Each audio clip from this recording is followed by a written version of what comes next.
Assalamualaikum warahmatullahi wabarakatuh. Saya Ratna Trihardaning Tias, dosen Fakultas Ekonomi dan Bisnis Universitas Islam Malang, dengan bidang keilmuan sumber daya manusia dan manajemen keuangan. Kali ini saya menempuh teori portofolio dan investasi.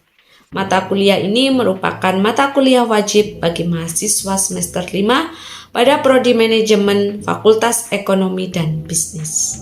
Untuk dapat menempuh mata kuliah ini, sebagai prasyarat mahasiswa harus lulus terlebih dahulu pada mata kuliah Pasar Uang Pasar Modal dan Manajemen Keuangan 1 dan 2. Pada mata kuliah ini tersaji dalam 16 pertemuan, di mana 2 pertemuan merupakan ujian tengah semester dan ujian akhir semester. Untuk materi pokok-pokok bahasan yang disampaikan dalam mata kuliah ini adalah ruang lingkup teori, portofolio dan investasi, kemudian investasi dan pendapatan berbagai jenis sekuritas jangka panjang di pasar modal, analisis investasi portofolio, identifikasi portofolio efisien, single index model, identifikasi portofolio optimal, model-model penentuan harga aktiva, aktivitas lending dan borrowing, dan yang terakhir adalah portofolio arbitrase. Dan dalam pembelajaran ini, saya menggunakan buku referensi dari Elton Edwin dan kawan-kawan, yaitu Modern Portfolio Theory and Investment, Jones, yakni dengan judul Investment Analysis and Management Analysis, serta buku referensi pendukung, yakni dari Jogianto, tentang teori pasar modal dan analisis investasi, dan terakhir dari Sharp, yakni tentang investment.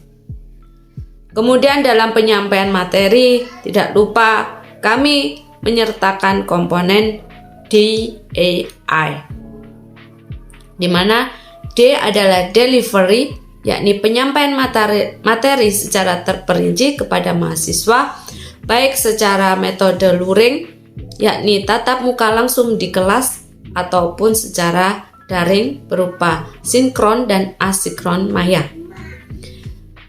Media platform yang saya gunakan pada metode daring yakni bisa menggunakan Google Meet, Zoom, maupun Classroom. Serta komponen yang kedua yakni interaktif berupa feedback atau umpan balik serta tanya jawab pada pembelajaran. Serta tidak lupa saya menggunakan media WhatsApp yang bisa berkomunikasi dengan mahasiswa selama 24 jam. Kemudian asesmen, dalam hal ini saya memberikan tugas pada buku praktikum serta kuis yang langsung diberikan dosen pada saat mata kuliah berlangsung. Nah, bagaimana pembelajaran pada teori portofolio dan investasi? Pertama, saya pasti akan mengimplementasikan doa terlebih dahulu. Kemudian baru dilanjutkan penyampaian materi secara terperinci, kemudian diskusi tanya jawab serta penugasan. Untuk tujuan akhir dari mata kuliah ini adalah mahasiswa diharapkan memiliki kemampuan sebagai analis investasi sekuritas jangka panjang di pasar modal. Sedangkan untuk bobot penilaian, saya membuat 4 komponen, yakni presensi, tugas, ujian tengah semester, dan ujian akhir semester. Untuk presensi sebesar 10%, untuk tugas dan praktikum sebesar 30%, untuk ujian tengah semester sebesar 30%, dan ujian akhir semester sebesar 30%. Nah, untuk dapat memahami lebih jauh bagaimana teori portofolio, mari kita simak cuplikan pertemuan 14 mengenai penjelasan dari portofolio arbitrase. Baik, kita mulai ya. Assalamualaikum warahmatullahi wabarakatuh. Waalaikumsalam warahmatullahi wabarakatuh. Baik, terima kasih atas partisipasinya. Saya mulai saja. Apa itu arbitrase pricing theory? Jadi aktivitas arbitrase dalam perdagangan itu konsep harga arbitrase berdasarkan prinsip keuangan, yaitu hukum satu harga atau the law of one price. Hukum ini menyatakan bahwa dua aktiva yang sama akan mempunyai harga pasar yang sama. Kemudian bila mana terdapat barang X memiliki harga yang berbeda di dua pasar yang berbeda, akan terjadi aktivitas arbitrase. Kemudian konsep yang mirip dengan harga arbitrase juga terjadi pada perdagangan sekuritas. Kemudian model faktor yang diperkenalkan oleh Ross tahun 76 menjelaskan bahwa dua atau lebih sekuritas yang memiliki tingkat sensitivitas terhadap sesuatu faktor yang sama akan berperilaku sama, yaitu menawarkan expected return dan resiko faktor yang sama, kecuali resiko non-faktornya. Kemudian aktivitas arbitrase yang lain, bila mana terjadi di mana dua atau lebih sekuritas memiliki tingkat sensitivitas yang sama, tetapi menawarkan expected return dan resiko yang berbeda, maka akan terjadi aktivitas yang mirip dengan arbitrase. Jadi ingat ya teman-teman, ada 5 hal dalam aktivitas arbitrase. Yang pertama menyatakan bahwa dua aktiva yang sama akan mempunyai harga pasar yang sama. Kemudian bila mana terdapat barang X ya yang memiliki harga yang berbeda di dua pasar, maka akan terjadi aktivitas arbitrase. Dan konsep ini mirip dengan harga arbitrase juga terjadi pada perdagangan sekuritas. Jadi ini contoh mekanisme arbitrase dalam perdagangan. Dan hal ini lebih saya jelaskan kepada perdagangan sekuritas. Kemudian aktivitas arbitrase dilakukan oleh para pedagang dengan membeli barang X di pasar yang harganya lebih rendah, ya. Jadi orang itu kan cenderung akan memilih barang yang harganya lebih rendah kan ya, walaupun mungkin berbeda pasarnya. Yang penting dia dapat barang yang sama dengan harga yang lebih rendah dan langsung menjualnya di pasar yang harganya lebih tinggi, ya. Sehingga pedagang yang bersangkutan mendapatkan keuntungan tanpa menanggung resiko. Nah, ini yang diimplementasikan dalam aktivitas arbitrase. Kemudian aktivitas arbitrase dilakukan oleh para pedagang dengan membeli barang X di pasar yang harganya lebih rendah dan langsung menjualnya di pasar yang lebih tinggi. Nah, kemudian arbitrase dalam perdagangan sekuritas. Ya, ini contoh dalam perdagangan sekuritas. Model yang mirip dengan harga arbitrase juga terjadi pada perdagangan sekuritas. Kemudian model faktor yang dikenalkan oleh Ross, ya, jadi ini tokohnya adalah Ross, itu menjelaskan bahwa dua atau lebih sekuritas yang memiliki tingkat sensitivitas terhadap sesuatu faktor yang sama akan berperilaku yang sama, yaitu menawarkan expected return dan resiko faktor yang sama, kecuali resiko non-faktornya. Kemudian bila mana terjadi di mana dua atau lebih sekuritas memiliki tingkat sensitivitas yang sama, tetapi menawarkan expected return dan resiko yang berbeda, maka akan terjadi aktivitas yang mirip dengan arbitrase. Dan berikut ini diberikan ilustrasi ya, bagaimana menciptakan peluang arbitrase yang melibatkan saham A, B, dan C. Jadi ini ada contoh 3 saham. Masing-masing diketahui harga dan tingkat return-nya ya. Jadi untuk sekuritas A, misalkan harganya itu 7.000, returnnya itu sekitar 5.000. Sekuritas B harga 6.000, returnnya adalah 3.000, dan sekuritas C harga 8.000, returnnya adalah 3.800. Kemudian dimisalkan seorang investor investasi portofolio yang merupakan kombinasi saham A dengan proporsi WA dan saham B dengan proporsi WB, di mana WB sama dengan 1 min WA, karena WA plus WB sama dengan 1 ya.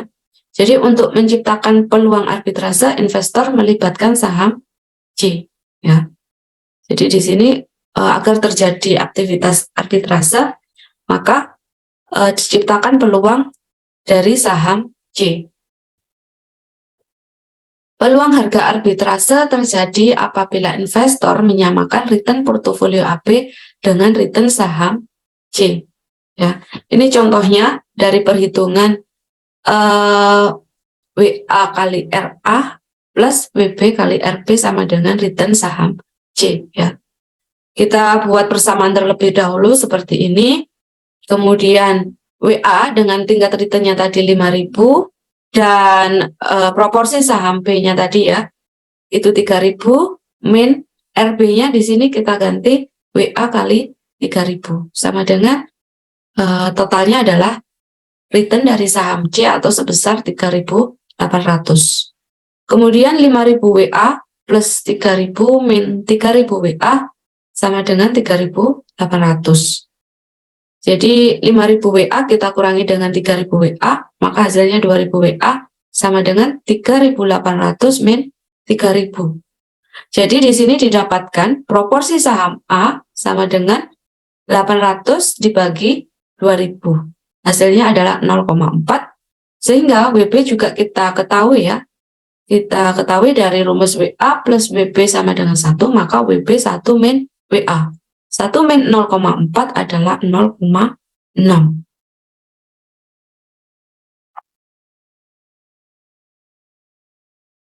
Sehingga di sini kalau kita bandingkan nilai dibandingkan dengan harga portofolio AB, maka nilai saham A. Jadi kalau kita misalkan beli portofolionya itu memilih saham AB ya. Jadi misalkan tadi diketahui nilai WA-nya adalah 0,4 ya. 0,4 dikali dengan harga sahamnya 7.000 ya. Maka sekitar 2.800 dan nilai saham B yaitu tadi proporsinya 0,6 kita kalikan dengan harganya 6.000 maka didapatkan 3.600. Jadi harga untuk satu portofolio AB adalah 6.400 ya, 6.400.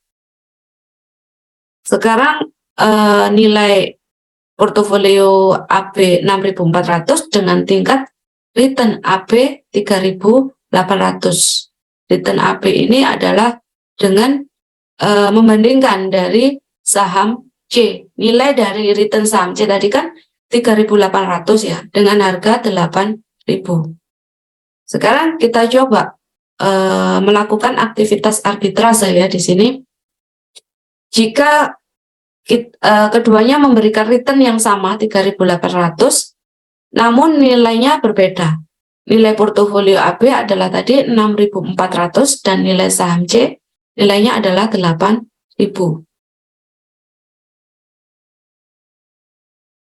Sehingga di sini kita buat proporsi yang kita ketahui tadi dikali nilai investasi. Kita kan akan investasi sebesar 21 juta ya. Misalkan 21 juta dikali 0,4 atau 40% untuk saham A dan 60% untuk saham B. Sehingga di sini untuk pembelian saham A adalah senilai 8.400 dan saham B adalah 12.600. Jadi totalnya 21 juta. Kemudian kita bandingkan dengan tingkat returnnya ya. Tingkat return saham A tadi 8.400 dari total nilai investasi dibandingkan dengan harganya. Kemudian dikali dengan tingkat returnnya. Maka kalau kita investasi pada saham A sebesar 8.400 atau 40% dari modal kita 21 juta, kita akan mendapatkan keuntungan sebesar 6 juta. Sedangkan untuk tingkat pengembalian dari saham B dengan total nilai investasi 12.600.000 atau 60% dari 21 juta, maka kita akan mendapatkan keuntungan 6.300.000. Jadi kalau kita punya modal 21 juta kita investasikan pada saham A dan B, kita akan mendapatkan keuntungan sebesar 12.300.000. Maka kita bandingkan dengan kita menginvestasikan 21 juta hanya pada saham C. 21 juta untuk saham C saja ya, yang sebesar harganya 8.000, kemudian kita bandingkan dengan returnnya 3.800. Maka kita akan mendapatkan tingkat return 9.975.000. Jadi kita bisa bandingkan di sini. Kalau kita menginvestasikan 21 juta pada saham AB atau hanya pada saham C, maka lebih besar keuntungan yang kita dapatkan pada saham AB, yakni 12.300.000. Sedangkan jika pada saham C, maka kita akan mendapatkan 9.975.000. Jadi ada kelebihan sebesar 2.325.000. Seperti itu. Jadi untuk aktivitas arbitrase ini ada dua ya. Yang pertama dengan membandingkan, jadi menciptakan peluang ini ya. Jadi apakah kita memilih saham di AB saja atau dengan saham C gitu.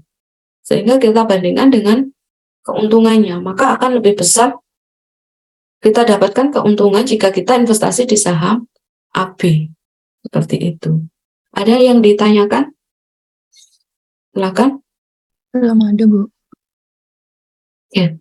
Apakah bisa dipahami untuk aktivitas arbitrase yang pertama? Jadi membandingkan nilai saham AB dengan saham C. Jadi kalau umpama kita punya uang 21 juta gitu ya, kita itu ada pilihan gitu. Apakah berinvestasi pada saham A, B, atau hanya saham C. Jadi kita lihat harganya.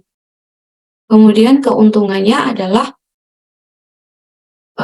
kita bandingkan juga. Jadi di sini kalau kita misalkan 21 juta nilai investasinya dan memilih saham AB, kita mendapatkan keuntungan 12.300.000.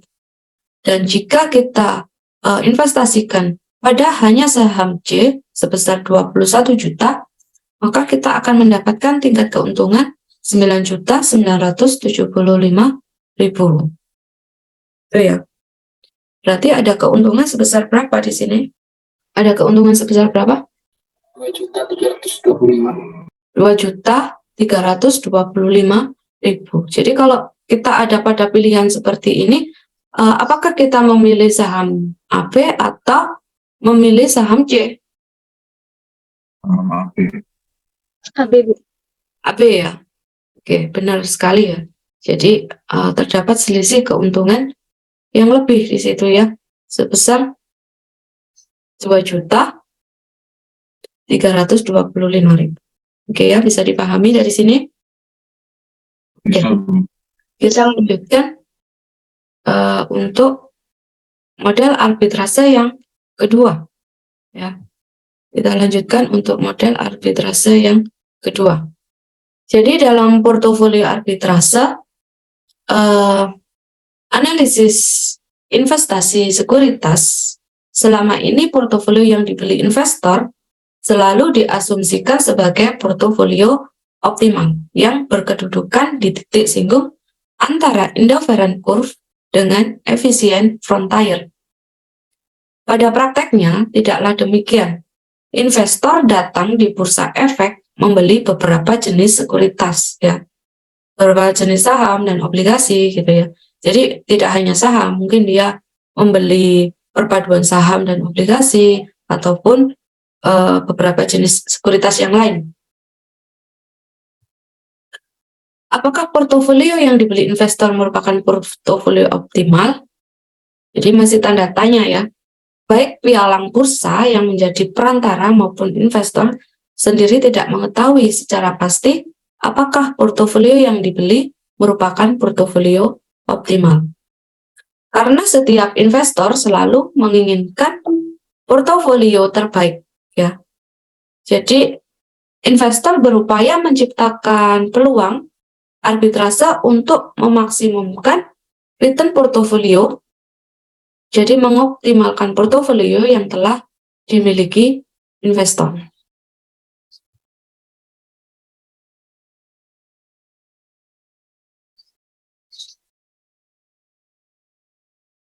Salah satu cara untuk memaksimumkan return portofolio yang telah investor miliki adalah dengan membentuk portofolio arbitrase. Jadi ini ceritanya, kita telah memiliki beberapa portofolio gitu ya.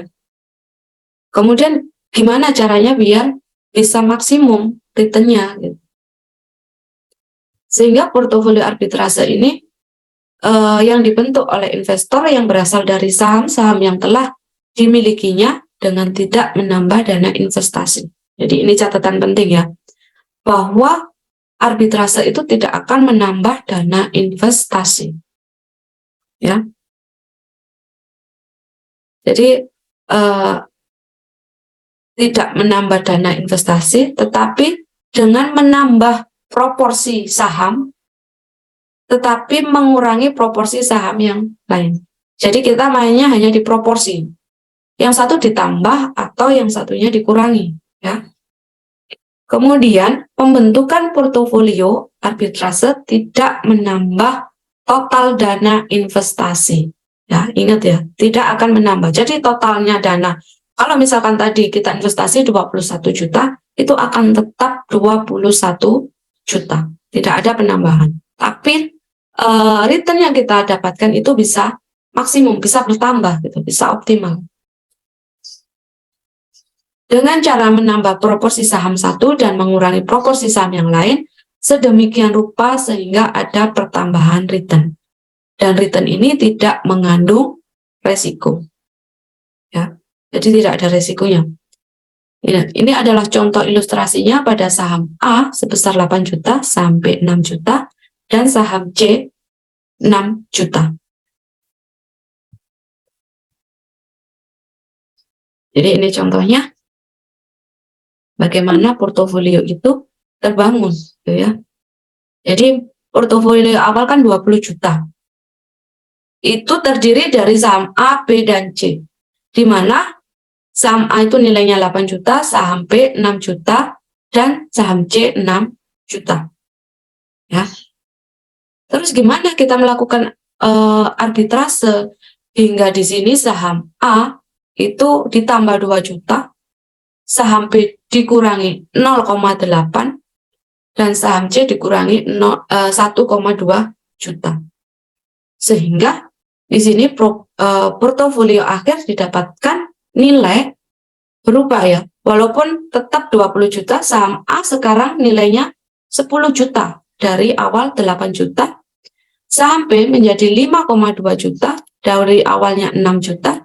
Dan saham C dari awal 6 juta menjadi 4,8 juta. Jadi bisa dibayangkan nggak? Kita menentukannya gimana? Kok bisa ada yang ditambah, ada yang dikurangi? Ada yang tahu gimana caranya? Kita bisa menambah atau mengurangi. Apakah kita bisa melakukan semau kita? Silakan. Apakah kita bisa melakukan penambahan pengurangan semau kita? Misalkan mau dioptimalkan, saham A kita tambah 4 juta saja. Ya, menjadi nilainya 12 juta. Saham B kita kurangi 2 juta, tinggal 4 juta. Dan saham C tinggal 4 juta. Itu boleh nggak seperti itu? Kita melakukan arbitrase ini. Gimana, ada pendapat teman-teman?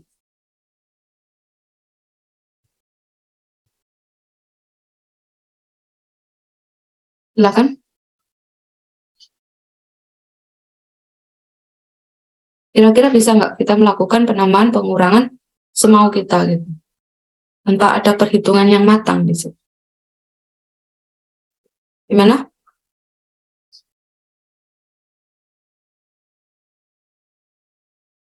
Ini waktunya tinggal 3 menit ya.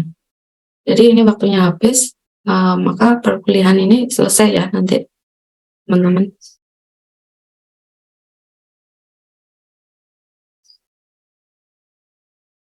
Baik, untuk menjelaskan gimana sih kita bisa nambah, kita bisa ngurangi gitu ya, sehingga returnnya bisa naik.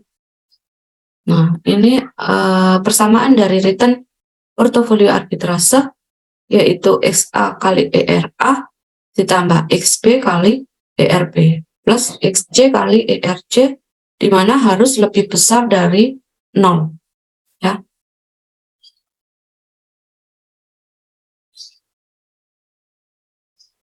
Jadi ini intinya.